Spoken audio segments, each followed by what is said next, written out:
Settle yourself, friend. I'm glad you're here. Draw your cloak a little closer and let the warmth of the fire soften the waking world around you. Tonight, I shall tell you a quiet tale, one rarely spoken, yet dear to the few who remember it.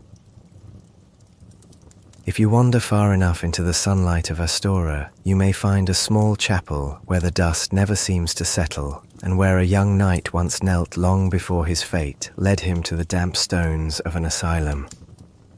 Oh, forgive me, traveller. Let me pour a bit more warmth into the lantern. The night will lean deeper as this tale unfolds. Ah, there. Better. This is the tale of Oscar of Astora, a knight whose life glimmered like a lone candle in a kingdom of fading light, not a hero of legends, no, nor a conqueror whose name is etched in marble. Oscar walked a gentler path, one threaded with hope, with duty, with quiet dreams known only to himself. If you listen closely, you may hear the faint echo of sunlight in his story, for Astora. Astora was once a land where the warmth itself seemed to hum beneath the stones. The sunlit kingdom. In the age before the embers began to cool, Astora basked in a radiance unlike any other land. Not the harsh, blinding light of victory or conquest. No, it was a gentle warmth, a soft gold that settled upon rooftops and riverbanks like a blessing. Priests of the Way of White would say that the light in Astora was Gwyn's smile made manifest. It was within this land, where mornings stretched lazily across verdant hills and evenings glowed with the hush of cathedral bells, that Oscar was born. His family was not noble in titles, but noble in spirit, a lineage of healers, monks, and humble knights who served where they were needed most. His father, a knight of modest rank, was known for polishing his armor with meticulous care, not for ceremony, but out of respect. A knight's steel, he often said to young Oscar, should reflect the heart within it. And his mother, she was a woman of quiet wisdom. She taught Oscar to read the old tales, the fading scripts that spoke of the age of fire, of the gods, of the heroes who challenged fate itself. She had a way of reading that made every line feel like ancient embers glowing softly between them. Little wonder then that Oscar grew up with a blend of discipline and dreaming. A boy with a gentle resolve. Oscar's childhood was unremarkable to most, yet meaningful to him in every detail. He trained in the yard behind his family's chapel home, the stone walls worn smooth by generations of knights practicing their swings. He was never the strongest boy, nor the fastest, but he was determined, calmly, patiently, quietly determined.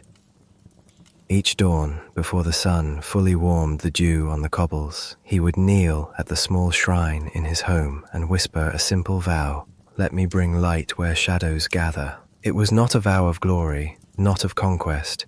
It was a vow of compassion, one that would, in time, shape his destiny more than he could have ever understood.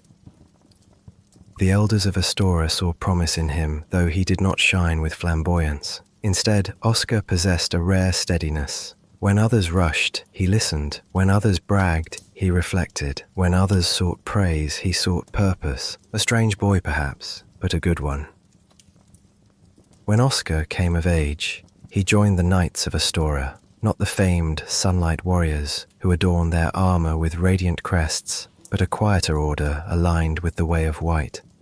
They were a devout group, tasked less with battle and more with safeguarding pilgrims, maintaining sacred texts, and serving the vulnerable.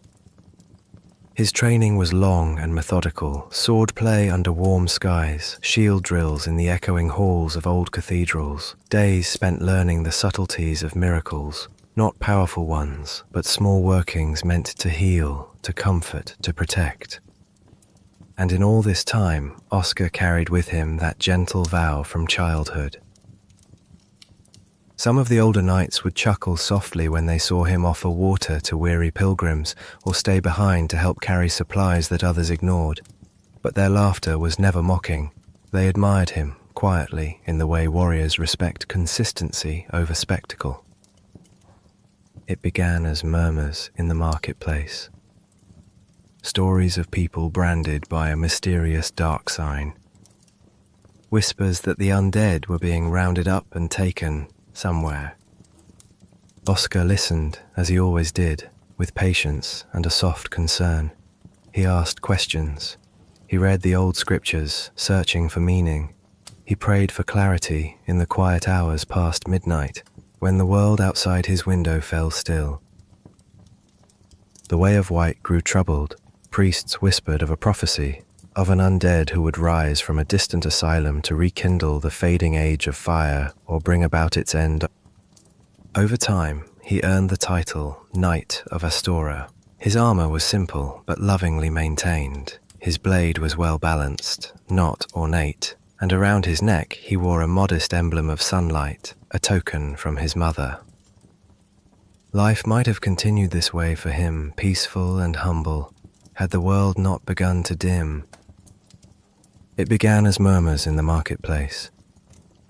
Stories of people branded by a mysterious dark sign. Whispers that the undead were being rounded up and taken somewhere. Oscar listened, as he always did, with patience and a soft concern. He asked questions. He read the old scriptures, searching for meaning. He prayed for clarity in the quiet hours past midnight, when the world outside his window fell still. The way of white grew troubled. Priests whispered of a prophecy, of an undead who would rise from a distant asylum to rekindle the fading age of fire or bring about its end. Many treated it as mere superstition. But Oscar felt something stir within him. A quiet tug, an unspoken question, a subtle call he could not yet name. Unlike many of his peers, Oscar did not fear the prophecy, nor did he crave its fulfillment. What troubled him was uncertainty, a purpose half seen at the edge of thought, like a distant flame glimpsed through fog. He found himself wandering Astora's sunlit cloisters, tracing the carvings of old heroes upon the stone. He would sit beneath the golden windows of the great cathedral, letting the warm light spill over his armor, feeling the weight of responsibility settle gently upon his shoulders. Am I meant to do something more? He would wonder. But the world offered no answers, only silence. And yet, in that silence, Oscar felt the faint hum of destiny. A trembling gold thread woven somewhere ahead of him. Other knights spoke of ignoring the call of prophecy. Others scoffed at the very idea. But Oscar listened, for that was his nature. One night, or so the tale is told, Oscar experienced a dream unlike any he'd ever had. He found himself standing within a distant stone chamber, cold and shadow-bound. A great, shuddering roar echoed overhead, something vast, unseen, and before him lay a figure, curled upon the ground, an undead, marked by the dark sign. They lifted their head, not pleading, not in agony, but simply looking at him, as though they were waiting for someone. For him. Oscar awoke, breathless, the dream fading like smoke, yet leaving behind a sense of profound clarity. He did not speak of it. Not to his fellow knights. Not even to his mentors. But something had changed in him, a quiet resolve, deep as the roots of the mountains. And so, my weary friend, our tale takes its first true turn. For Oscar, gentle knight of Astora, began to walk a path that would lead him far from the warmth of his homeland. But that is a tale for the next part of our long, quiet journey. For now, let the fire crackle. Let the night air settle.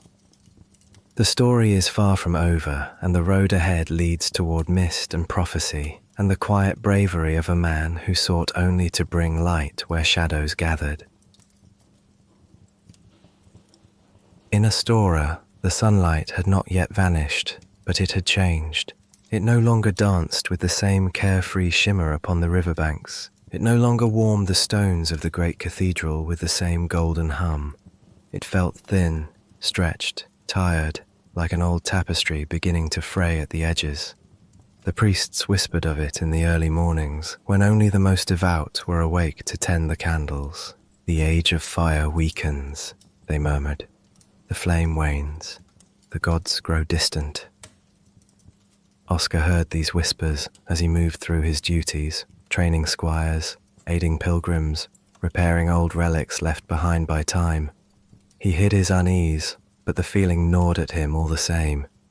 For the land he loved, the gentle golden Astora, seemed to sigh beneath a burden no mortal could see. And when the land falters, the hearts of its people tremble with it.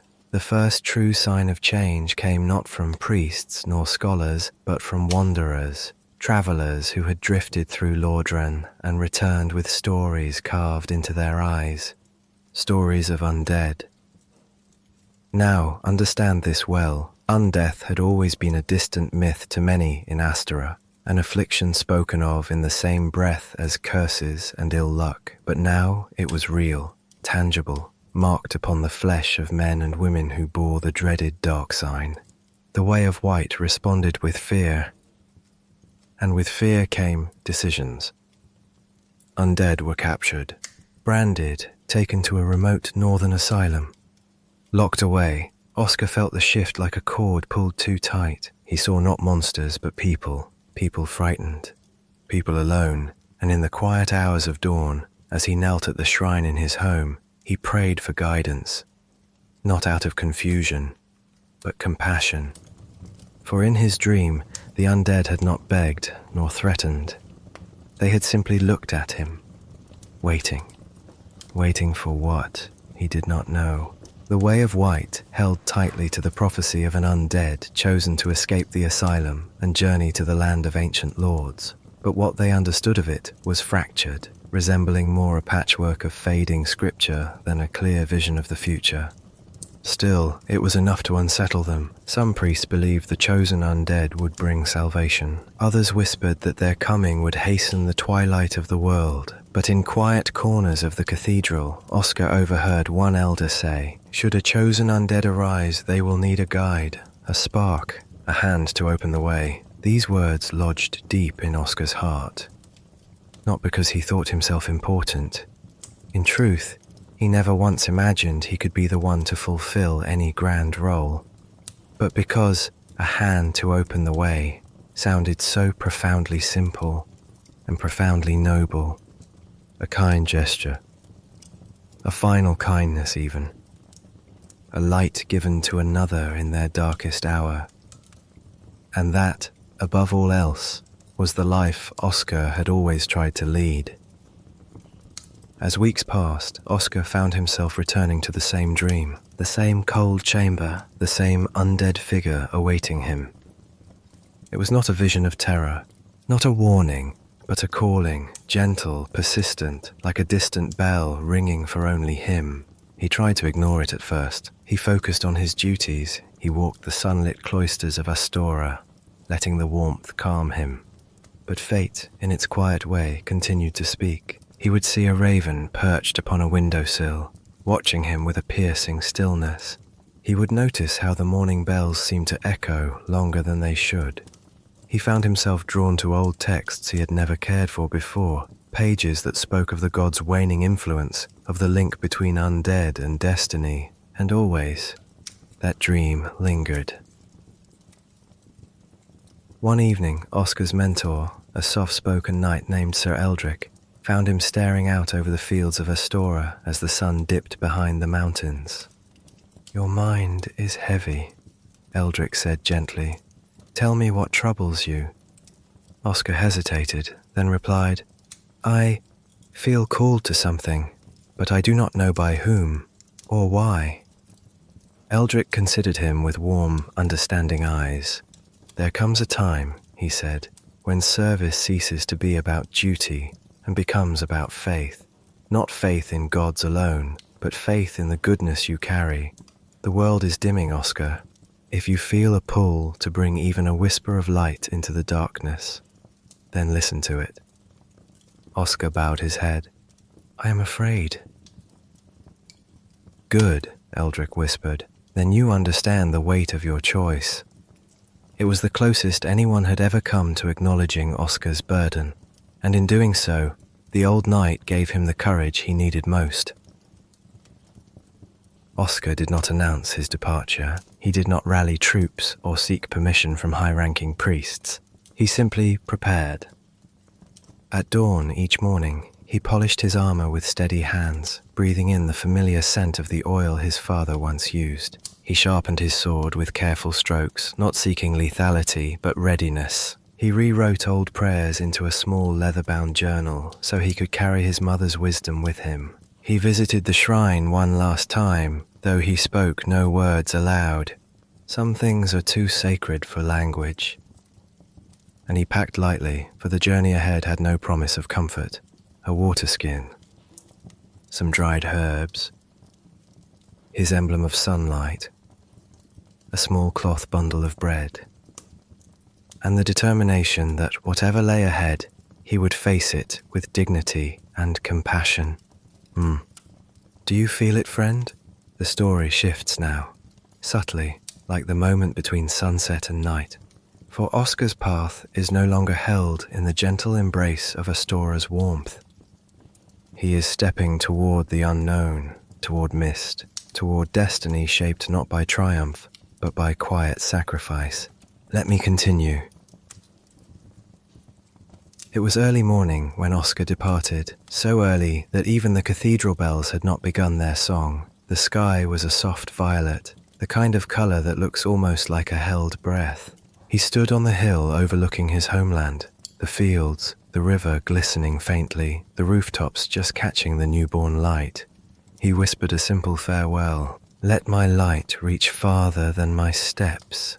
And with that, he began to walk. No fanfare, no witnesses, just a solitary knight moving northward, guided by a dream, a prophecy, and a hope he could not fully name. Astora faded behind him like a memory wrapped in gold. Ahead lay the long and lonely road to Lordran, a road that would lead him to the walls of the undead asylum, to the fated undead who awaited him, and to the quiet act of kindness that would echo throughout an age. But that, my friend, comes in the next chapter. The undead asylum was not a place built for healing. It was a place built because no one knew what else to do. It sat alone on a barren spur of rock, surrounded by grey sea and restless wind, a fortress of forgotten purpose. Its walls were tall and unadorned, its gates rusted, its windows barred. Most travellers would have turned back at the first sight of it, but Oscar had come too far to retreat now. He passed beneath the shadow of the eastern watchtower, his boots echoing in the cold courtyard. Every sound was swallowed quickly, as if the stones themselves were reluctant to let noise linger, and yet this grim place did not frighten him. No, it filled him with a deep, resigned peace. Here, at last, was the destination his dream had shown him. A heavy iron door creaked open as Oscar pushed it carefully. The air inside was damp and still, carrying the faint smell of moss and something metallic. Not rot, but the scent of old suffering. Torchlight flickered weakly along the walls, casting long shadows that swayed like tired spirits. Oscar took slow steps, listening. He heard no screams, no clattering chains, only the sound of his own breathing and the distant murmur of wind threading through cracks in the stone. He passed empty cells, each holding only the remnants of stories long abandoned. A broken bowl, tattered cloth, scratched writing that had long since become illegible. And then he reached it, the cell from his dream. He stepped closer and knelt beside the bars. Inside, curled on the cold floor, lay an undead, still alive, still breathing, still waiting. Oscar rested a hand on the bars. "So it is you," he whispered, though the undead could not hear him. He studied the figure, the slow rise and fall of their chest, the faint lines of despair worn into their posture, the way their hand twitched now and then, perhaps caught between memory and fading identity. This was the one he had seen in visions, the one he had journeyed for. the one who would carry the burden he himself could not. Oscar felt no jealousy, no regret, only relief, for now his purpose was clear. But fate, as ever, is not content to reveal its plan without testing resolve. A tremor shuddered through the stone floor. Dust drifted down like cold snow. Then a roar, deep, violent, ancient. Oscar rose to his feet, just as a massive shape burst through the far doorway. The asylum demon, its flesh grey and leathery, its body swollen with unnatural strength. It swung its enormous hammer with terrifying ease. Oscar blocked the first blow with his shield, the impact rattling his bones. The second he dodged, stumbling across the stones. But the third found him. It smashed into him with brutal force, sending him crashing against the wall. His armor groaned, his ribs cracked, his vision swam. He knew instantly that the wound was mortal. The demon roared again, satisfied, and lumbered back into the darkness, leaving Oscar collapsed and alone in the quiet corridor. He lay there for a long while, struggling to breathe. Every inhale was fire, every exhale was ice. However, his IOE was stronger than his pain. He forced himself to move, slowly, painfully, dragging his battered body toward the cell. He could not die there in the hall, not yet. Not until he completed his task. He whispered soft encouragements to himself as he crawled. Steady now, one arm, then the other. Not far to go. When he finally reached the bars, he collapsed forward, forehead resting against the cold metal. He fumbled at his belt pouch and retrieved a rusted key, one he had taken earlier from an abandoned watchman's corpse. With trembling fingers, he slid it through the slit in the bars. It fell beside the sleeping undead with a small metallic clink. Oscar exhaled a shaky breath of relief. There, he murmured. It's yours now. Your freedom, your chance, your fate. He leaned back against the wall, exhausted to his core. As darkness crept at the edges of his vision, Oscar gathered what little strength remained. He had one last duty, one last gift. He spoke softly, his voice barely above a whisper, meant not just for the undead asleep in the cell, but for the world itself. You are the chosen one. In your hands lies the fate of fire and the fading of our age. Seek the ancient bells, and may the flames guide thee. His voice cracked, but he continued. And forgive me, for I could not do it myself. He closed his eyes. There was no fear in him, only the calm that comes when purpose is fulfilled. With one final breath, Oscar whispered, May your light outshine mine. And then, as gently as a candle guttering in a quiet room, his life slipped away. Now, friend, I ask you to picture that moment, the lonely corridor, the sleeping undead, the fallen knight whose courage had shaped the future without ever taking a single step into it. Oscar received no songs in his lifetime, no cheers, no feast in his honor, yet he performed one of the purest acts of heroism the world had ever seen. He gave hope to another. He believed in someone he had never met. He offered light when the world around him was dimming. And sometimes that is the greatest legacy of all.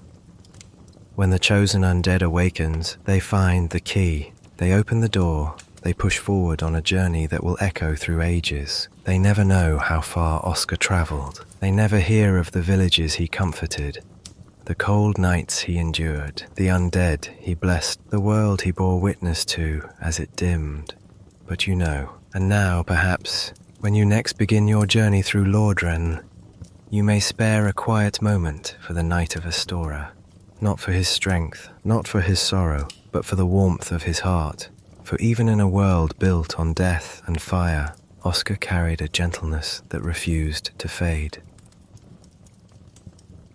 So rest now, traveller. Let the tale settle upon you like a soft blanket. Let the crackling of the fire soothe your thoughts. Let the kindness of one lone night remind you that even in dark worlds, fictional or otherwise, small lights matter.